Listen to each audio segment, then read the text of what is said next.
হিন্দু ধর্মে বসন্তকালে চৈত্র মাসের শুক্লপক্ষ তিথিতে বাসন্তী পুজো হয়। গোটা ভারতে সাড়ম্বরে পালিত হয় চৈত্র নবরাত্রি, কিন্তু বাঙালির কাছে মূলত ষষ্ঠী থেকে দশমী তিথি পর্যন্ত পালন করা হয়। ষষ্ঠী তিথিতে হয় অশোক ষষ্ঠী, সপ্তমী তিথিতে হয় বাসন্তী দুর্গাপূজা, নবমীতে হয় অন্নপূর্ণা পুজো। শাস্ত্রমতে এবছর দেবীর গজে আগমন, গজেই গমন দেবীর।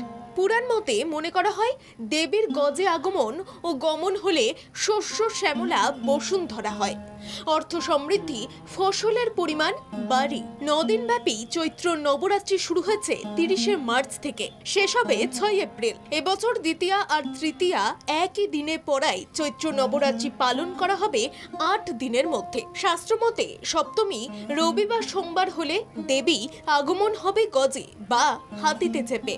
এইভাবে দশমী তিথি রবি বা সোমবার হলে দেবীর গমন হবে গজে। এইভাবে সপ্তমী বা দশমী তিথি শনি ও মঙ্গলবার হলে দেবীর আগমন ও গমন হবে ঘটক বা ঘোড়ায়। সপ্তমী বা দশমী তিথি বৃহস্পতিবার ও শুক্রবার হলে দেবীর আগমন ও গমন হবে দোলা বা পালকিতে। বুধবার সপ্তমী বা দশমী তিথি পড়লে দেবীর আগমন ও গমন হবে নৌকায়।